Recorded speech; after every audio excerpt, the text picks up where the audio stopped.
Detectives Leonard Moore and Dale Comiskey walked the prisoner to the car. With the killer cuffed and shackled, it took a few minutes to get him out of the elevator and put him into the back seat. Dale was careful not to strike the prisoner's head on the door frame to make sure that his hands and feet were safely inside before closing the door. Len nodded in approval. The prisoner was important, and he wanted everything locked down, secure, and above all, boring. Boring is always the best scenario, he liked to tell younger detectives. It's like going to the doctor. If there's something wrong with you, you want it to be boring. If the doc gets too interested, you're fucked. Dull enough for you, boss? Said Dale, getting into the car. He smiled at the older man. So far, so good, said Len. He got behind the wheel and steered them away from the San Francisco Central Holding Facility. 10 minutes later, they were on the freeway heading south. The afternoon was clear and sunny, hot even. Traffic on 101 was sparse. A good beginning, he thought. Dale fiddled around with the air conditioner. Dale fiddled around with the air conditioner. How's that, he said. Len nodded. Yeah, just fine.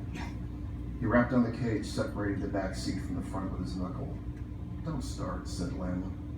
I'm just being polite, Dale said, and he half turned to the back seat. How's it going back there for you Looney Tunes? You comfy? The prisoner was thin and tall enough that his head grazed the car's ceiling. When he smiled, which he did now, his face was all teeth. Very. Thank you, Detective Dale, he said. It's Detective Comiskey, and when you're referring to my partner, it's Detective Moore. Of course.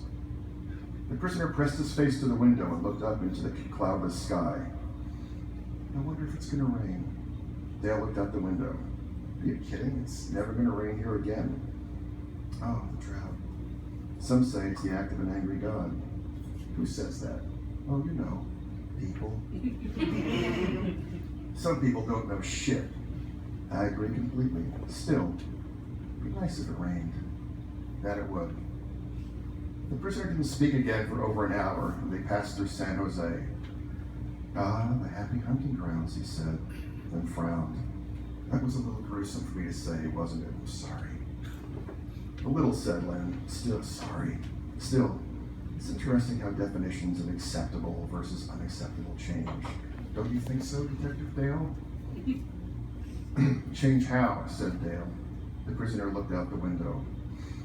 Well, an older black man like Detective Leonard chauffeuring a young white man like you, why, back in my daddy's day, people would have thought something of that. How the situation denoted who had status and privilege. But in these more enlightened times, no one bats an eye. Dale looked at Len. Len shook his head. I told you not to start, didn't I? He said. Dale turned to the prisoner. That was an asshole thing to say, Aston. Through this whole thing, the trial and all the rest, you were not an asshole. Do not start now. Of course, you're right, said the prisoner. Detective Leonard, please accept my apologies. You too, Detective Dale. Dale frowned and turned to the front. For the record, Detective Moore always drives because he likes it. And because you drive like my half-blind grandmother, said Moore. Yeah, that's what you keep telling me. Banter. How fun, said the prisoner. Dale rapped on the cage again. Okay, no more talking for a while. Let's do that, okay? I will say you again. It wasn't my intention. I'm tense. This is all new to me, you know. What did I just say? No talking for a while is a very good idea. Traffic was picking up as they headed south through San Jose. Len slowed the car, but wondered if the traffic kept piling up, that if they would be late for their delivery. He gave Dale a quick glance. In some ways, his partner worried him as much as the cars crowding in around them. Dale was a good detective. He knew how to work a crime scene. He had a good feel for interrogations, and he never went too rough on anyone they brought in for questioning. Len knew plenty of other detectives Dale's age who couldn't wait to play Dirty Harry with suspects. But Dale was more restrained, more of a head guy than some of the other detectives he'd come up with. However, something changed recently. The Nightcrawler case did something to him, though Len couldn't quite put his finger on what. And there were other more obvious changes, like this chatter with Aston.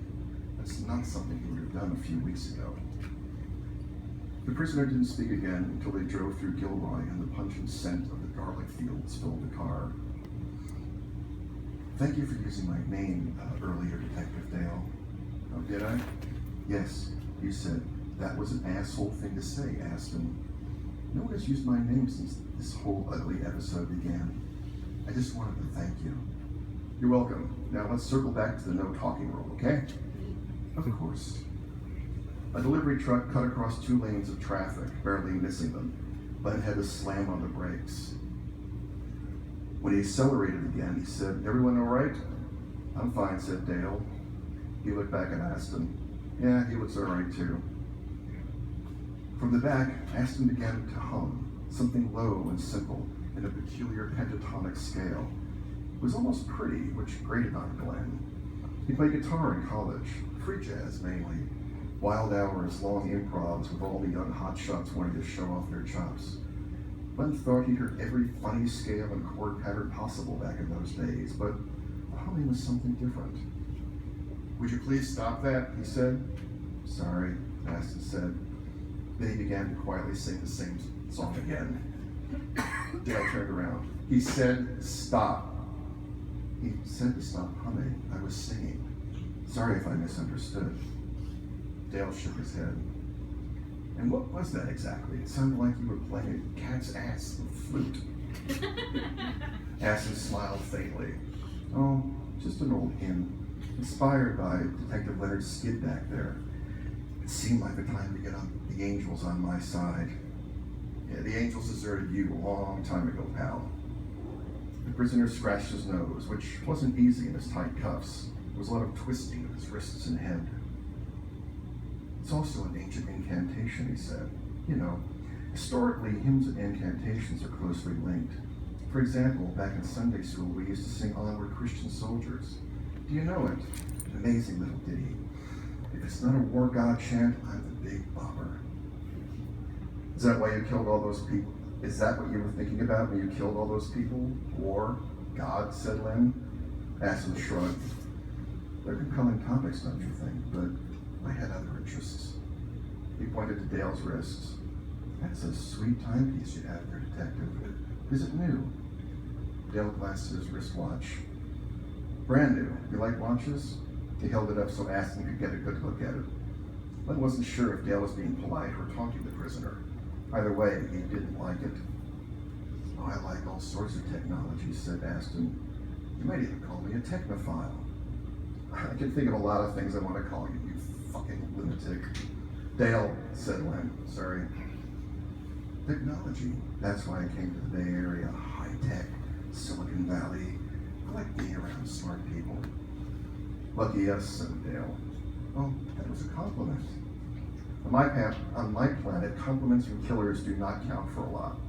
"Just stop talking to him," said Len. Dale settled back in his seat.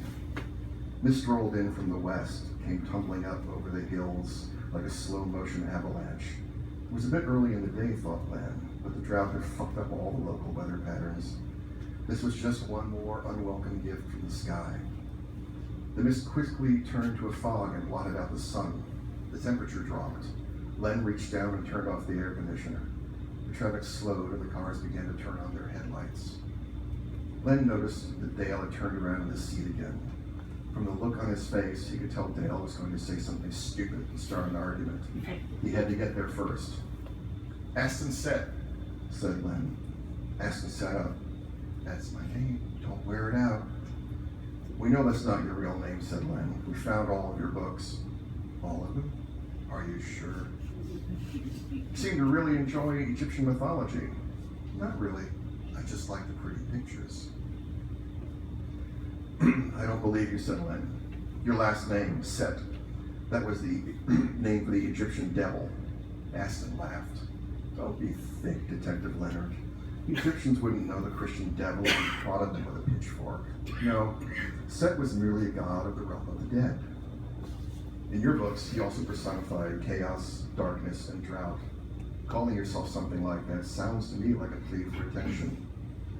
Are you accusing me of being mentally unstable, Detective?" Len nodded, looking at Aston in the rearview mirror. "We'll find your real name, who you really are." "Well, you'd better hurry. From what I hear, I won't last long in jail." Something about me killing that police officer? Shut up about that, yelled Dale. Len reached out and put a hand on his shoulder. Dale settled back into his seat. Traffic came to a stop. The fog had all but swallowed up the freeway. Len couldn't see much of anything on either side of the road, but headlights and taillights glowing into the mist. I'm gonna stop there. Yeah.